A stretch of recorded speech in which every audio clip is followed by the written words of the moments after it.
Well, we're here with Republican Harrisburg mayoral candidate Timothy Rowbottom. Timothy, thank you for joining us. I'm going to call you Tim, if that's okay. That's great. Okay, let's talk a little bit about some of the issues. Obviously, this is a very interesting race. We have three candidates. We have you, the Republican candidate. We have Wanda Williams, a Democratic candidate. And then we, of course, have incumbent Mayor Eric Papenfuse as the write-in candidate. A lot of people, Tim, are talking about the stimulus money. You know, millions and millions of dollars from the American Rescue Plan that is going to be allocated to the city of Harrisburg. If you're elected mayor, how would you use those funds and how would it benefit the residents here in the city of Harrisburg? That's what a lot of people are talking about. I saw this question last night and I wrote a couple things down because I wanted to get the numbers correct of exactly how much money we're talking about. And it seems like they've received somewhere around 23, almost 24 million. And so what I came up with is contradicts what they have done, and it's taking the money and spreading it out to get more done. And what that consists of is I put, as my first initiative would be $1 million to buy William Penn, $12 million to renovate and launch the work release program into an empowerment center at William Penn.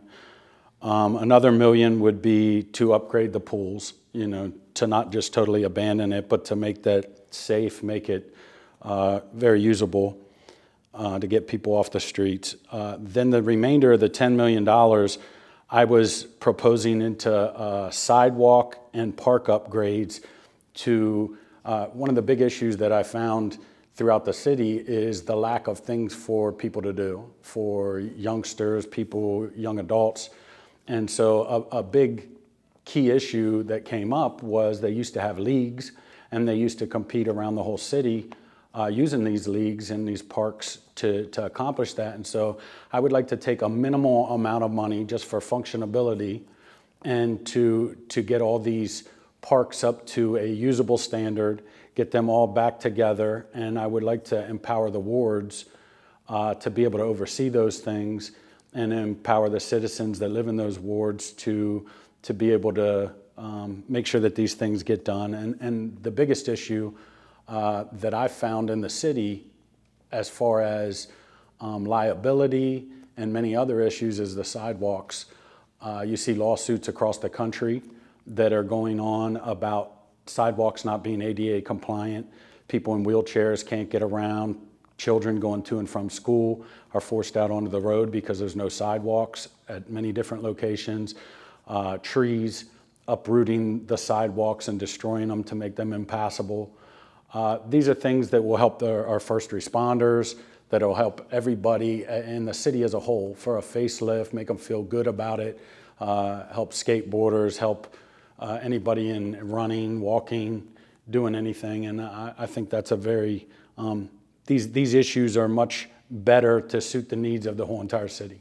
You know, you talk about, you know, these important issues. One thing I know, because you're knocking on doors, you're talking to people every day, public safety and violent crime. Clearly they go together. There's violent crime all over the country. But here in the city of Harrisburg, how can we address, or you as mayor, how would you address tackling violent crime or addressing the issue? You know, what do you think could be done to maybe help lower violent crime, especially gun crime, or crimes committed with guns? There's a few things experiences that I would just like to share quickly. The other day, I was brought in to purchase a motorcycle that was involved in an accident where they were out on a motocross bike. It was not registered, got in an accident, a gun goes flying. They, I guess, arrested the individual, charged him for a gun. But what I've found, just because I've had relationships, because I am in the streets with some of these individuals, and I believe ATVs are a center for crime, meaning they're delivering drugs with them because they know there's a no chase law. They are carrying guns, they are carrying drugs. And so all these different things, they're causing chaos for people that are trying to drive, pedestrians walking. It's very loud and obnoxious to the seniors. And so overall, I believe that these defund the police movements that are stopping and tying our police's hands from respect. You know, we have lack of respect in the streets where people feel like they have a free-for-all that are doing no good.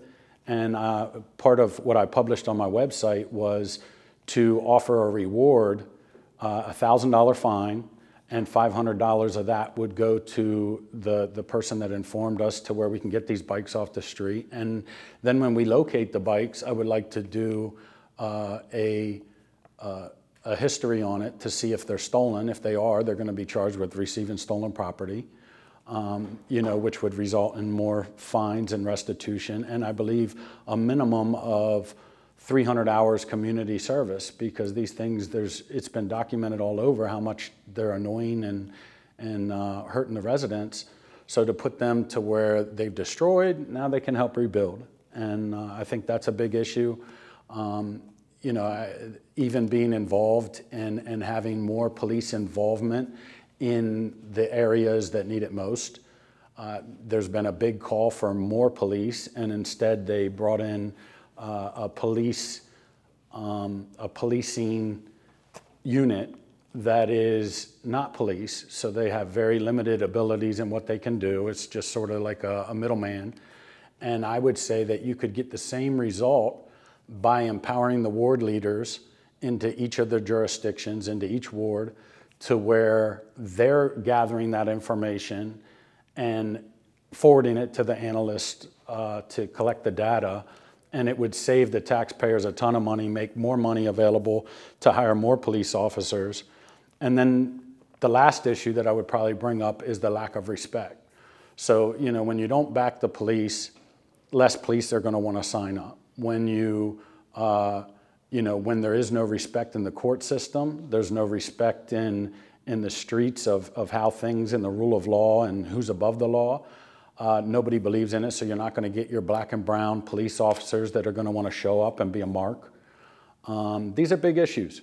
And so, you know, to fix it, I would first focus on restoring respect, which is to eliminate the things where they're being outwardly disrespectful, and start forcing community service as a better option than jail to rebuild our community with free labor.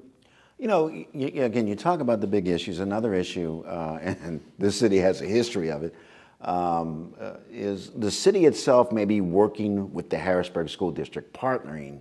I know maybe at times that's an overused term, but do you think if you're mayor, if you become mayor, do you think that the city should try and find ways to partner with the school district to help the school district become more successful? Some would say that the Harrisburg School District is struggling, even though there's been a state takeover, we have a receiver. But do you think that, I mean, if you become mayor, that you would want to try and work or partner with the school district to try and help turn it around? What are your thoughts about that? Should they be separate or can they work together? I would say that as a parent, where I was attending a lot of these Lincoln administration school board meetings, that one of the biggest problems that I saw was the lack of mayoral involvement, being there, being concerned, being understanding of what the city can do to help address the issues that the school's facing. So number one, I would entwine myself in those meetings to make sure that we're working together instead of sort of working our own direction. I would probably put some more funding or volunteers. I would love to see dads step up, like I've seen success in other cities, step up and be, until we get some of this under control, to be advocates for when they release kids out of school. It seems to be the biggest problem, before and after school, to get some dads' presence out here and to stop some of the violence coming in and out of schools, because what they do respect is their parents. You know, their parents will whoop their butt, you know? And so I believe that, you know, we need more engaged parents that are willing to step up and to get our city back under control, and we can empower those things. And then I would also say that I believe by fixing those relationships and showing support, that the school district would be more than willing to make William Penn a usable situation for the city, and that we could resurrect that instead of giving, I mean, just for instance, Alex Hartzler, a main campaign contributor to Papenfuse, gave $68,000 the last election and turned around and got a $5 million grant and a $500,000 grant. You know, why are we making millionaires richer? Why is the funding not going to the streets where it's designed? Again, and this is not with the school district, but it was at City Council. I attended the last City Council meeting, and what it showed was they had $2 million allocated to these two different grant programs for HUD and for emergency response, different things. And it cost the taxpayers $1.2 million of that money into administration costs and only $800,000 to the actual grant participants. So when we're talking about funding and it's the taxpayer's dollar, it's not made up money. I mean, this is the taxpayer's dollar at work. Why are we not taking better care of the taxpayer's dollar and making it go as far as possible? We shouldn't have more than $500,000 in a $2 million grant, you know, for administration costs. So a lot of these things we could work together to achieve big goals for Harrisburg. You know, obviously our city, you know, has financial issues. You know, we're still in the eyes of some coming out of the Act 47 recovery plan. As you know, we have the city has its, you know, it was given state approval to have maximum taxation. But how would you continue our trajectory in the right direction to continue to grow financially and achieve financial sustainability? If you agree that we're heading in the right direction, you know, financially, how would you continue that momentum? Well, I believe a lot of that comes into safety, public safety, and, you know, in the fact that, you know, Papenfuse, by defunding the police and tying their hands, has to take full ownership for where we're at, all the different gun crimes, all the different things that are going on that are destructive in nature. There's nobody else more accountable than Papenfuse, and I would say directly right behind that would be Wanda Williams, forming the legislative laws that we all go by. So I would say, you know, changing the administration and putting somebody in that is going to care about the sidewalks, that is going to give equal funding to all areas of the city, to give it a facelift, and to fund the police to where people feel safer. I believe that there will be an economic boom. I believe that many different people that have been in hiding, scared to do business in Harrisburg, will come out the woodwork. I believe that we'll have administration volunteers, and I can't really say names, but I will say some very key people that were even involved in the election already have pledged volunteering, and you know, these will be awesome opportunities for the city of Harrisburg residents and for investors, but we will be focusing on empowering the home ownership, which is the exact opposite of this administration that wants to bulldoze houses, knowing that it costs more to build the houses than what the houses are worth. So the only way that you can build in the city is if you have redevelopment dollars, you have grant funding, and that comes back to big partnerships. So I believe a lot of people feel that they're being left out, so they don't get involved because they feel like these connections are already made and they're just sitting back watching them. You know, you talk about partnership, and I'm sure you've seen it. Homelessness is a big problem in the city of Harrisburg, especially downtown. And some say that if we had a better relationship with Dauphin County, that we might be able to address the homelessness problem better or more effectively than we're doing now. But homelessness is a major problem, as you know, in the city of Harrisburg. Can anything be done, if you're mayor, to address that problem that we see every day? Because sometimes when you're driving downtown, you maybe look the other way or try and pretend it doesn't exist. But we have people like you and I who are homeless. And a lot of times, as you know, there's a mental health component that is part of it. I've talked to people in the county, and they said, like, a lot of these folks they don't want to be helped because they're wrestling with mental health issues. And so there's help out there. But how would you address the homelessness problem in the city? Yes, that's a good question. I've been feeding the homeless and participating with the homeless for going on about 7 years. So I'm very entwined in it. And I would say that a big issue that we have is the panhandling. I would, if I came into this administration, I would try to change legislation or ordinances to where that would not be allowed in city limits, because I personally know that almost everybody that I've met, I'm not going to say everybody because that's a pretty big word, but I would say most everybody that I've met that is homeless is involved in addiction heavily.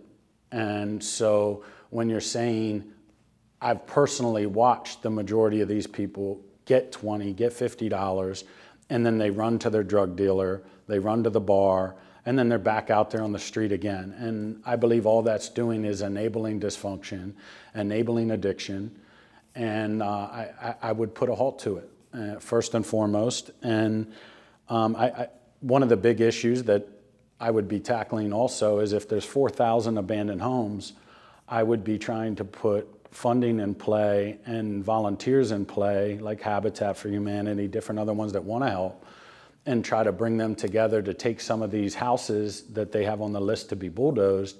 And since it costs more to build than what they're worth, why not get people to donate material and fix these buildings and have home ownership programs where if they achieve certain goals in the ladder rung, that they can achieve home ownership.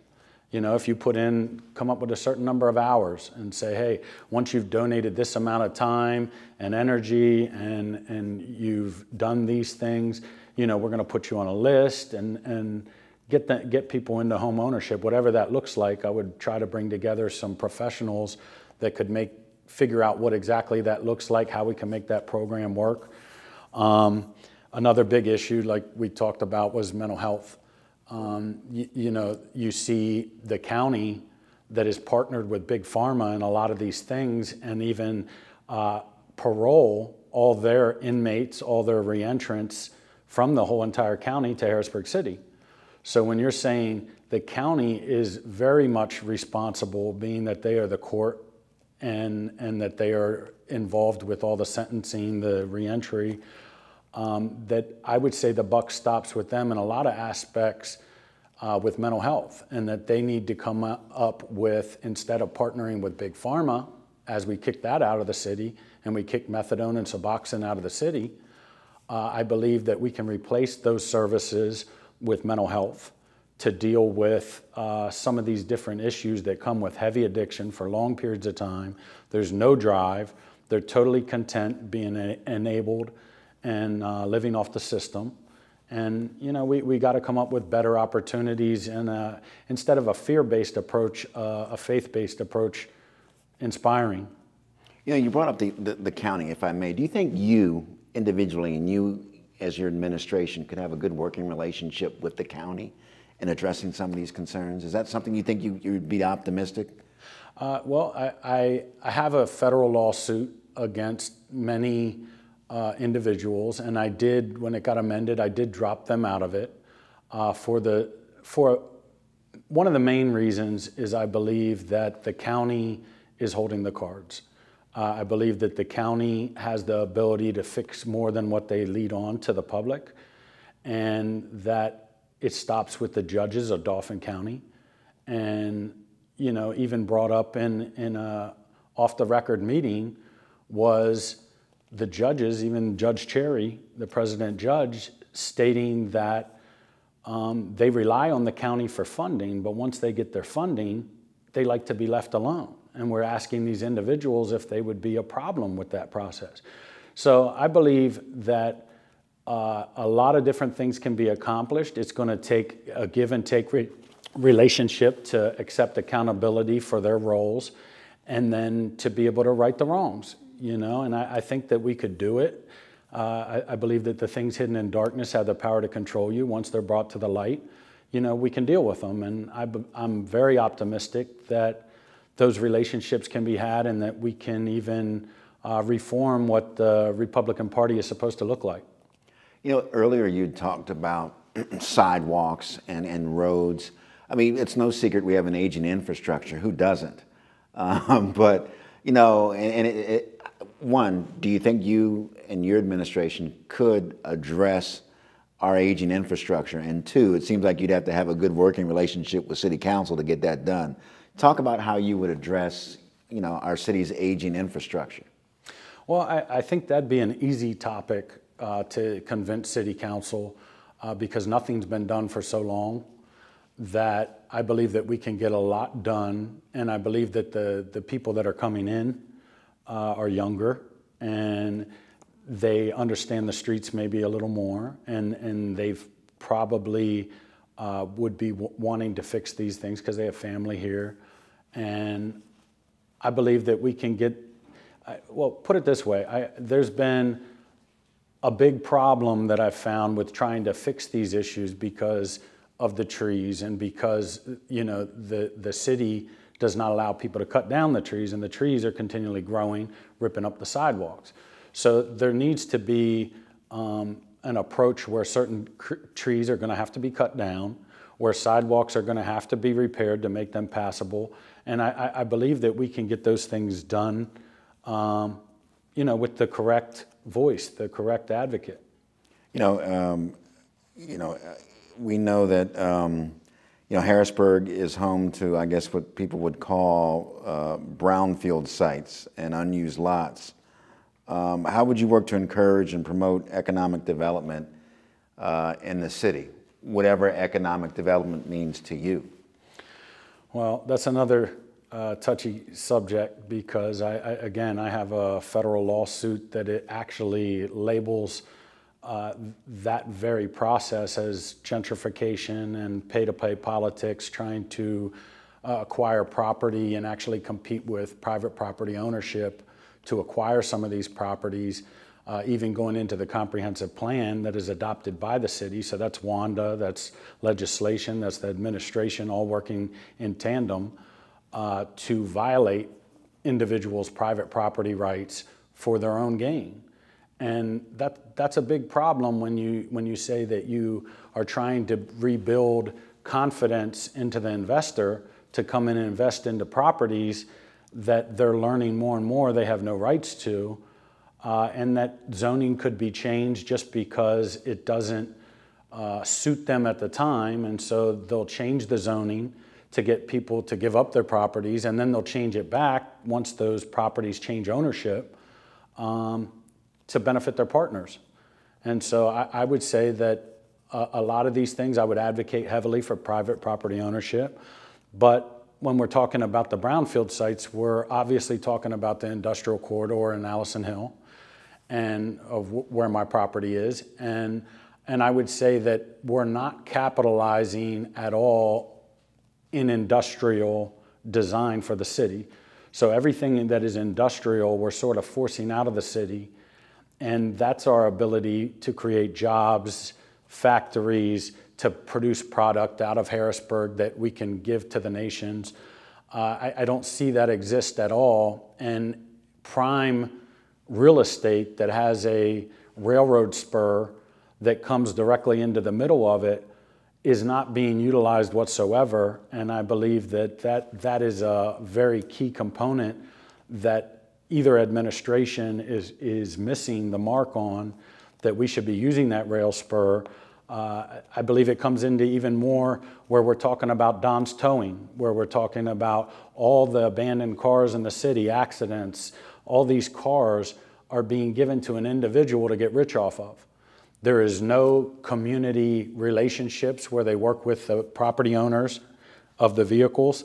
It's pay or you lose it, and it's done in 30 days. So one of the other big initiatives that I would be focusing on is to acquire the towing to stay with the city instead of privatized. And I would be trying to get that. And then I have because I have a past Metal Man Recycling where I was processing about 1,200 cars a year, I have in-depth knowledge in how that we can take those cars and make them cheaply available, and even use education process to fix some of these cars, make them available to Harrisburg City residents cheaper. But even bigger than that is the ones that are going to be discarded. Instead of just scrapping them, we could be using them for education into entry-level mechanics. We could be using them, there's different levels of values to vehicles. There's recycling, then there's core values, and then there's reusable values. So I would be targeting to try to get to the reusable values first, then to the core values, so meaning non-ferrous and ferrous metals only have a specific value. When you look at cores, when you go try to buy a starter or an alternator, and they say, hey, we need your old core back, and they charge you $50 for that core, if you were to scrap that thing, you might only get $5.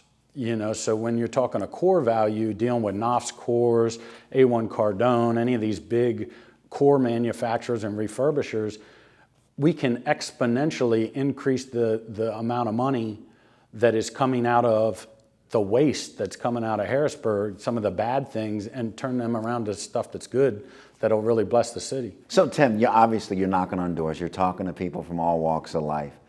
Why should people vote for you? Why are you the best person for the job? Well, I'll tell it to you like this.